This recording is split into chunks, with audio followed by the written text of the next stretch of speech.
Welcome back. You're still on to TVC News at 12. Well, let's quickly return to our earlier news story regarding the emergency rule that has been lifted in Rivers State. And to discuss more on this is Liborous Oshoma, a legal practitioner. Good to have you on the news at this time, Mr. Liborous. So now, after 6 months of emergency rule, does Governor Fubara truly have full control of power, or is he returning weakened? What are your thoughts on this?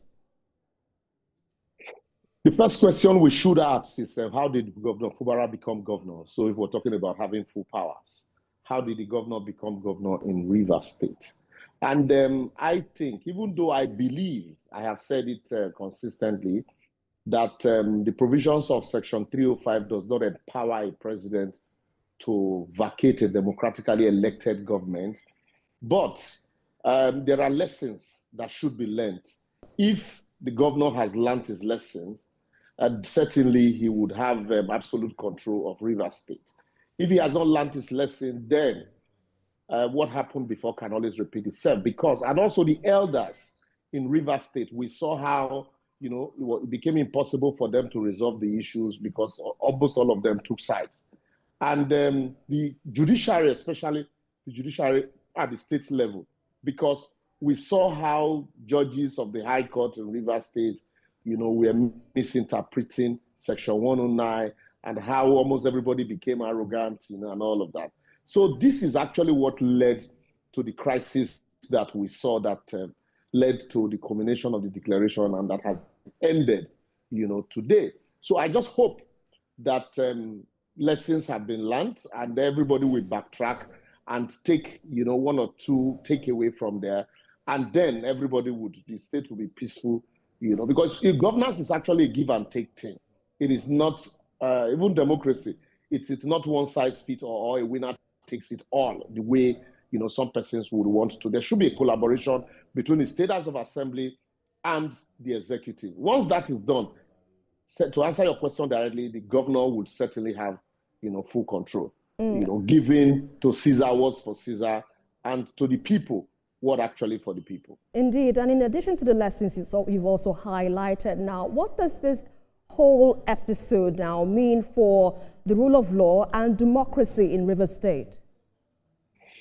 If the rule of law must prevail, then our judiciary also must be up and doing, because like we say, the law is what the court says it is. A situation where we see courts giving conflicting judgment, we see judiciary dabble into matters ordinarily that should not concern them. Politicians will always play politics. Like, take for example, what actually led to all of this, an attempt by, 4 members to suspend, 23 members, and then an attempt also by some court to give recognition to that suspension, an attempt also by the court to give recognition to a house. Imagine having a house of 31 members and then 4 members now say they have suspended the rest, and then a court is giving vent to that attempt. It's when a court surreptitiously supports dictatorship, certainly democracy cannot take firm footing. And then Section 109, we had maintained that Section 109 cannot be self-executory. And the situation where a court will say it's self-executory, then certainly democracy cannot take taproot in such an environment. That's why I consistently maintain that the law is what the court says it is. And if the court had consistently, given direction, then politicians, will just kowtow. But if you look at what happened with the Supreme Court, the local government election, the lawmakers, all the shenanigans, the moment the Supreme Court gave a direction on what should be and how we should go, everything fell flat. It was obvious that there was no governance in place, a situation where 2-3 members of a State House of Assembly of 31 members will be passing a budget for the state. So everything fell flat on its face.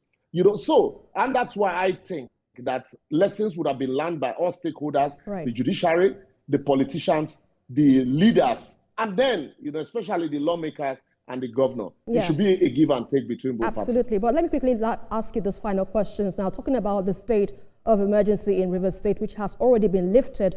What precedent now does this case set now for future political conflicts in Nigeria, where can power interests now suspend an elected governor without undermining democracy? Yeah, somebody asked me this question yesterday, if lessons have been learned, legally speaking. And I said no. And so to answer your question again, lessons have not been learned because we don't have a clear-cut direction on that, the definition of Section 305. You remember in your report, when it happened in Plateau and Ekiti, the democratic structures were suspended and a lot of politicians kicked against it. When it happened in Yobe, Adamawa, and Borno, democratic institutions were not suspended. Even the Attorney General at that time kicked against it. So, but it is happening today.